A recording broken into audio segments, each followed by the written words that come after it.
Hey everyone, I'm Corey Draper from Woodstock City Church, and if you've ever been in this building, attended an event that we've done, or watched anything we've done online, you've probably heard the word community a lot.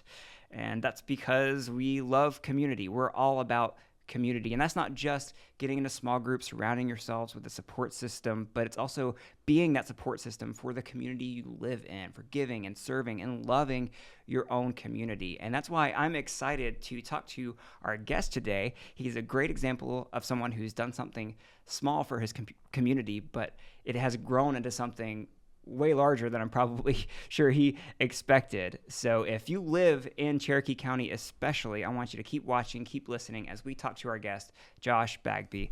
Josh, thanks so much for joining us. I appreciate you having me. Yeah. I'm excited to be here, man. This is an awesome little setup. Beautiful church. I've been to some banquets here and everything, but it's awesome. Always pop in here, man. Thank you. I appreciate that. Now, we're talking to Josh because he has started a Facebook group called Cherokee Connect. You may have heard of it, or you may be a part of it, and it's grown to an enormous size and has helped a lot of people in the community. But before we get to that, Josh, we want to get to know you. So can you just give us a little bit of your background, what you do, and how long you've lived here? Yeah, man.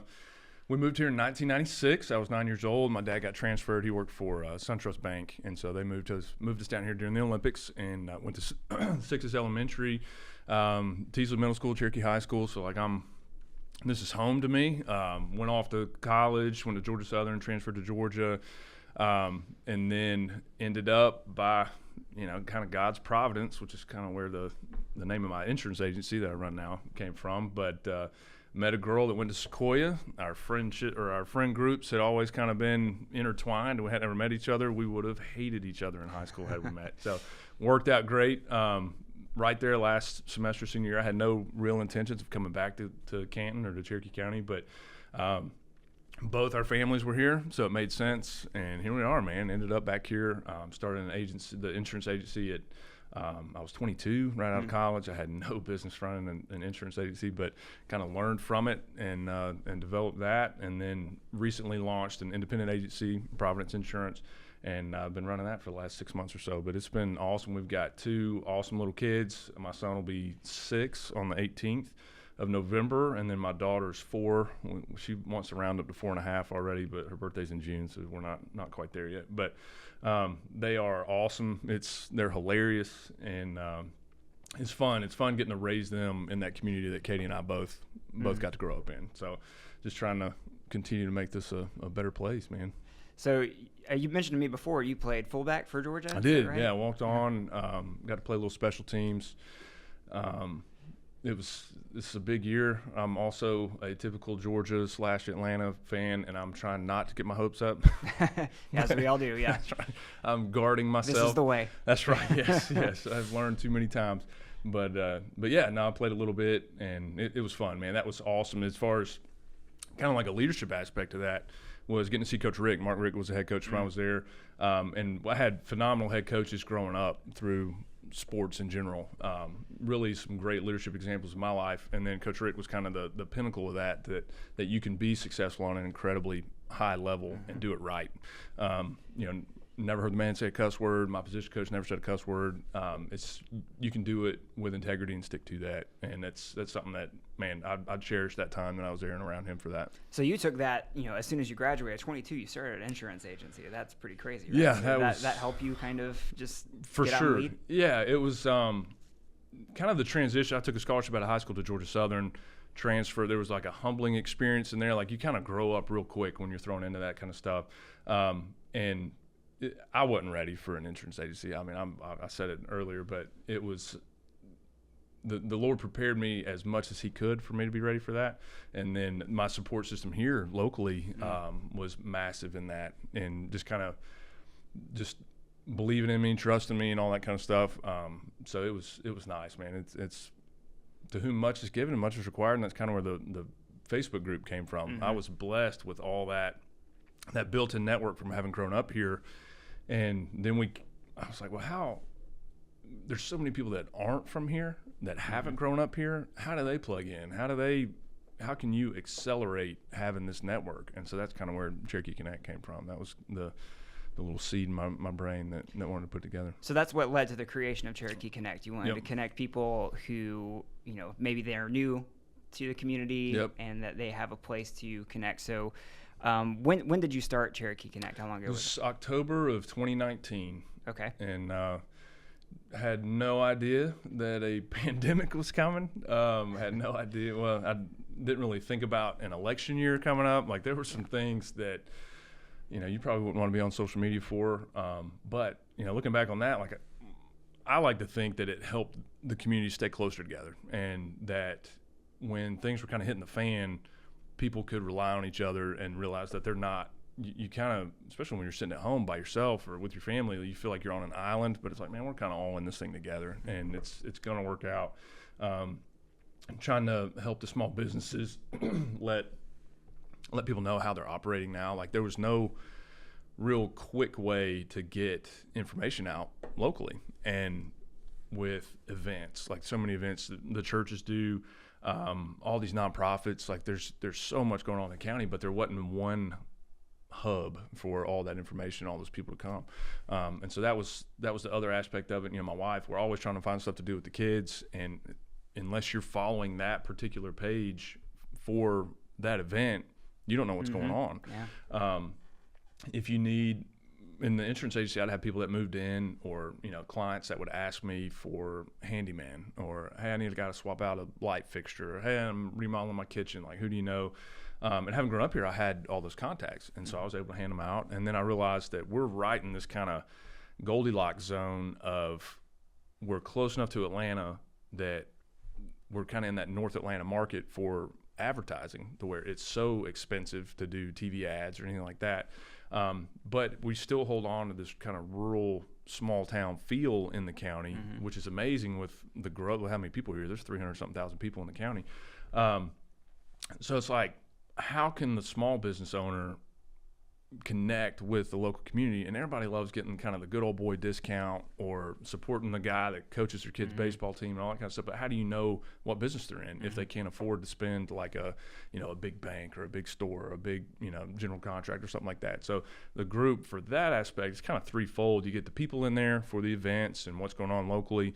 The businesses come because the people are there and they can advertise to them. And then the charities have everything going on, but they have no marketing budget. They have no sales team, or a lot of them don't have like a fundraising staff or anything like that. And so they have access to all that advertising too, to tell everybody what's going on there. They need volunteers. It all works together, and they all kind of feed off each other. As long as we can keep it a positive experience, which is easier said than done on social media right now, but as long as we can keep it a good place for people to come and get all that information and feel good about it, and then it continues to grow. And yeah, I had no idea that it would hit. We're sitting at 41,000 people in the group today, and that's a lot. So you said there's 300,000 people in the county? In the county, and you got 41,000 people on this. I hadn't seen the census numbers, but yeah, I think it's got to be about 300. Yeah, that's crazy. And so it's a huge community, but it feels like a small community. Right. Like, you can post on this page and get a recommendation, and I've seen it happen. Somebody's like, hey, do you know an electrician, or do you know a church to attend? And you get hundreds of comments of suggestions from people. And everybody's willing to help, which is really, really cool. So I think it's a fantastic idea. So how did you see it grow from the time you started in 2019? Did it just take off immediately, or? Yeah, it was nuts, man.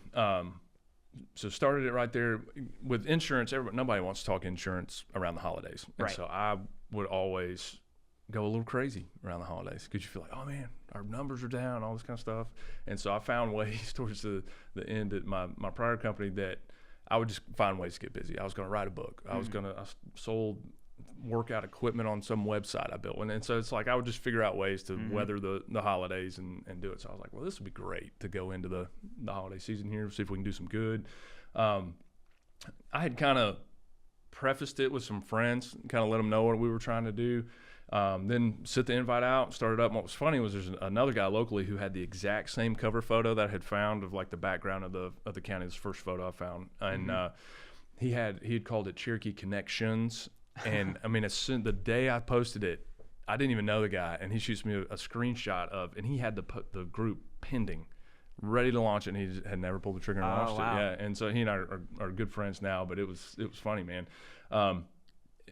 sent out some invites. My friends came in. We kind of laid the ground rules of kind of what to expect. They invited friends, and then people will do just about anything for like a T-shirt or a $50 gift card, and so that was what it was. We found a local restaurant, went and bought a gift card. Hey, whoever invites the most, and then man, we hit 2,500 people by like the end of the week, and then it just kind of ramped up from there. Yeah, so and for those of you who don't really know how Facebook works, I mean, this is great for local businesses because in order to advertise on Facebook, you can give them a little bit, but they really want you to give them a lot of it in order for your to make it work. To actually make it work. And they're all about making money because they're a business in the end. But this is a great alternative way for a small business to, hey, you're directly accessing your community.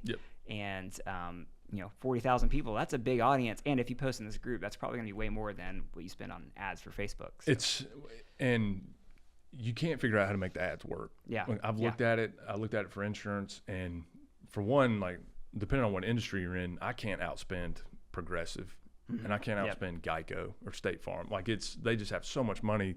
Progressive spent $1 billion. They were the first company to ever spend $1 billion in advertising. And so you can't make it work. Every time you about have it figured out and you get a post to work pretty good, they'll change the algorithm on you. They'll change how the ads work, and then you just can't. Well, and it's a shot in the dark too. You don't know. No. You kind of know numbers of how many, but you don't know the quality of eyeballs that you're getting. At least with the group, you know that, hey, these are people in Cherokee County or adjacent to it that are actively looking for these things. So, man, I've had people launch businesses in there. A buddy of mine is an appliance repair guy I went to high school with, and he was working for a company. He wanted to get out on his own, started it, and last time we talked, 75% of his business comes from Cherokee Connect.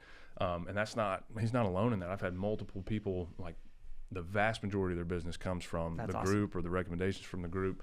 But that's also a testament to them that if they're doing a good job and you're getting active real-time reviews from people that are recommending you, that's awesome. And that's what you want. And that's definitely worth the price of admission. Right. Yeah, absolutely. So do you have any other like kind of cool stories about how people have connected with each other in different ways? There's a bunch. Kind of the first, when I first realized kind of the influence that the group could have, for another girl I went to elementary school with, Allison Christo, she sends me a spreadsheet of, I didn't realize that there's different like lunch categories in the school system. So there's free, where the lunch is free. There's reduced, where it's I don't even know how much it is, $1 or something like that a day. And then there's regular lunch. And so obviously free, and then there's people that pay for it. But that reduced lunch category, kids can incur debt on, and like they can get in the hole for this. And once they get to a certain level, they end up just getting a cheese sandwich. And so, I mean, outside of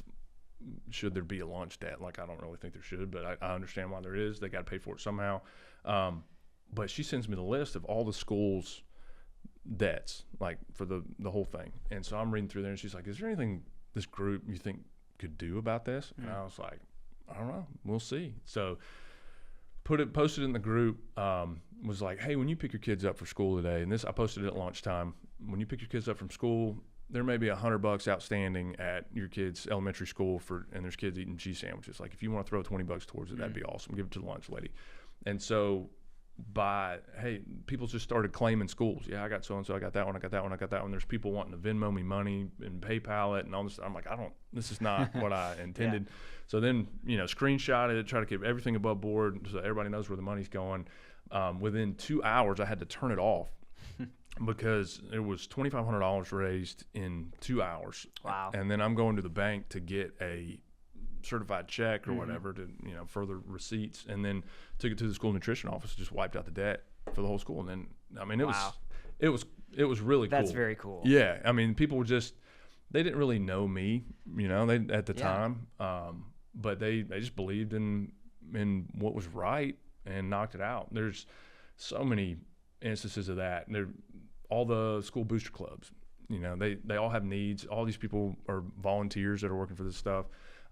They'll have a refrigerator go out, and that's how the band, I think it was Woodstock or River Ridge. The refrigerator went out. Band, all their fundraising comes from working at the concession stands. They didn't have any way to keep drinks cold and all this stuff for football games. There was some guy on there, a guy owned a business, and he said, hey, let me know. Meet me at the store. We'll go buy you a new refrigerator. Just out of nowhere. Now, the goodness of his heart. I wish I could remember his name. so many of those things. Just random. There was a guy carrying an umbrella in a downpour the other day, walking an elderly couple to their car. I mean, this dude is drenched in the rain, and somebody was sitting in their car and took a picture of him doing it. That thing got a couple thousand likes and comments and all that stuff. Just trying to highlight that when all this craziness is going on in the world, you know, God still got his hand on it, and he's got people out there doing so many good things, and that's not going to make the news. That's not. Facebook's algorithm loves those argumentative posts. It's amazing the ones that get to the top, and the ones that get the most comments are the ones that are the most angry, and that's by design, unfortunately.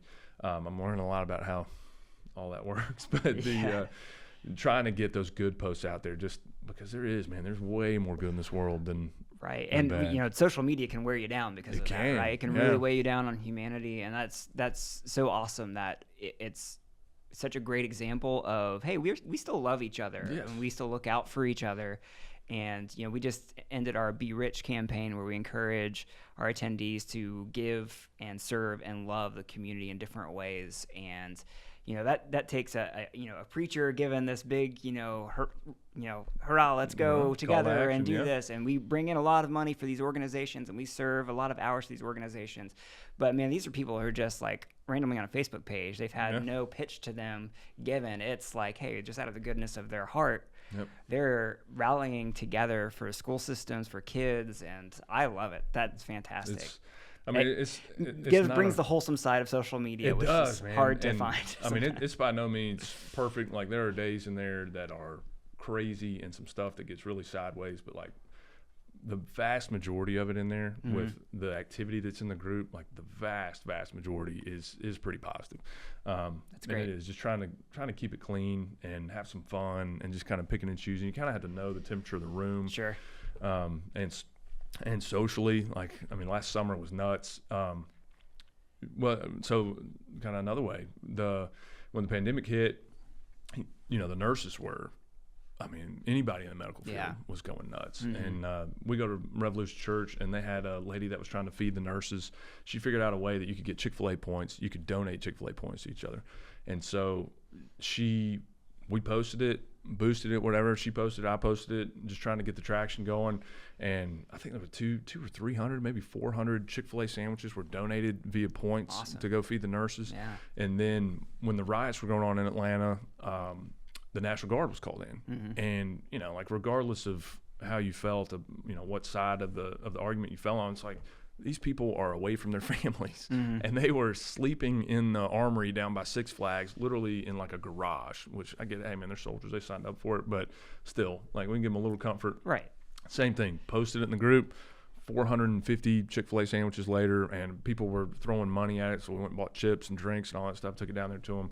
And those people, man, they were so appreciative of it, thankful for it, and it is, like, seeing it come together to do good like that is just, it does. It warms you up. That's awesome. So you do have plans to have it not just be a Facebook online group, right? You have Cherokee Connect Live.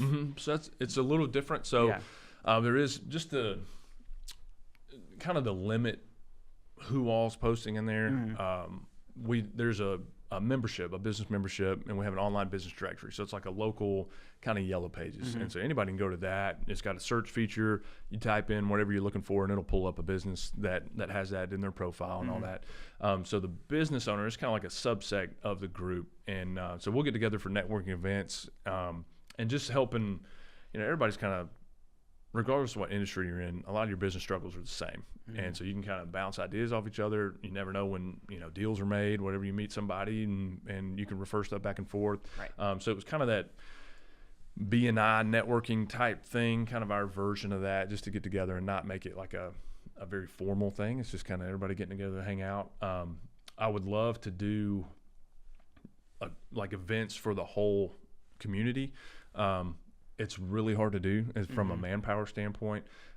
Just from, you know, we were trying to figure out with the Braves game stuff, with the World Series stuff going on, and I have learned that there are so many different people already doing that stuff. Right. Watch parties and things like that. Watch parties. You know, the city's doing the amphitheater thing. Canton's got the mill with the green space, and so they were already on board trying to figure out how to do it. And then now it just becomes where it's almost more just like a marketing arm of that stuff, where you just announce it and let people know, like, I don't need to reinvent the wheel. I just need to support these people and what they're doing, and direct people to get to that. And that has worked out better. There's people, I'd love to do 5Ks or golf tournaments or something like that to raise money for an organization, but there's so many of those already. There's the guns and hoses stuff for, firefighters and police. And like, if we can just use it to advertise and let people know that it's out there, that's really the best way for me to do it. Cause so not putting on your own events, but really supporting other community events that are already doing it. Already doing it. Yeah. That's great. Yeah. My wife doesn't want me to announce a lot of the stuff. Like, there was this little roadside produce stand that we found. I was like, I'm gonna take a picture of this, post it on there. And she's like, no, don't. Just like, all the produce will be gone. I'm like, babe, hey, it's for the community. Right. Yeah. It is funny, man. It's a lot of fun seeing people come together, and it makes you remember why you want to live here. And to me, that's what makes Cherokee County different. Like, there are so many of these groups everywhere. Like, I feel like there's been a lot that have spun off from Cherokee Connect, and Bartow and North Fulton, and there's a guy trying to start one in Cobb, and like, something about it, man. Like, they'll go, but it's not that rapid buy-in that happened here. And I think it's that perfect mix, kind of the Goldilocks thing of, it's just right in the right spot for this community to make it work. Yeah. That's great. So as our church attendees watch this or listen to it, what can they do to help support what you're doing? Yeah, no, man. Join the group, interact, and keep it positive, and and call out negative stuff that you see. Like, that's the other part. Just report. We can't moderate it all. There's so much going on in there. We can't moderate it all. But hop in there and just find something that you're passionate about. And there's so many posts in the group. All of them are archived. So there's a search feature if there's something that you like, if you want to help with kids at Christmas. That's another one. We had there's over 300 foster children in the county, over 4 now, in like Cherokee Secret Santa. So if you're wanting to get on that and you want to sponsor a kid, there's ways to do that. I know a lot of churches do it too. You can find one doing that. Food pantries, now's the time of year when they start running low on stuff.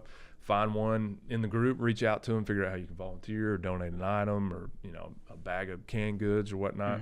But yeah, just get involved. Like, we're a bedroom community, in that I think 78% of people, it's probably less than that now with COVID working from home, but just, you may go to Atlanta to work, you may go to Alpharetta to work, and then you come home, you're here, but just use it to plug in and kind of invest in where you're living. And I mean, a lot of people, they just get to spend the weekends in Cherokee County, but like, there's so many ways you can give back without having to be here. For sure. So, great example of how we can love on each other. Easy way to connect with our own community and to participate. And obviously, there's things that pop up all the time. There are opportunities for us to love those around us and be a light for those around us. We've joked about how Facebook cannot be such a great place sometimes, but this is a fantastic example of how we can bring love and light in a place that sometimes people forget is an opportunity to be loving. Yep. So we really appreciate you for starting this group. I've been a part of it, and I love being a part of it, and it's been super helpful for me personally. So thank you for creating it. Give a little fun question to end it off. We're about to enter the Thanksgiving season as we record. So what are you thankful for? Definitely the community, man. Because it is like, everybody's going to have their ups and downs, and like, your family can only be so big. They can only be there to help you so much, but like, we can all, that's what we're called to do, as a church, is support each other, and the world would be a lot better place if we did more of it. So I'm thankful to live in this place, and I've said it throughout the pandemic. There's no place that I would have rather have been than in Cherokee County with the way everything went down. It was awesome to see the vast majority of people come together for that. So I'm thankful for the community. I'm thankful for the dogs being undefeated. No offense to your Gators. I wasn't going to talk about it, but shouldn't have told me that before, man. Yeah. I went to UF, and it was not a great weekend for me. That's fine. Right, man. That's all right. It all comes back around. That's right. But yeah, man, I appreciate you having me.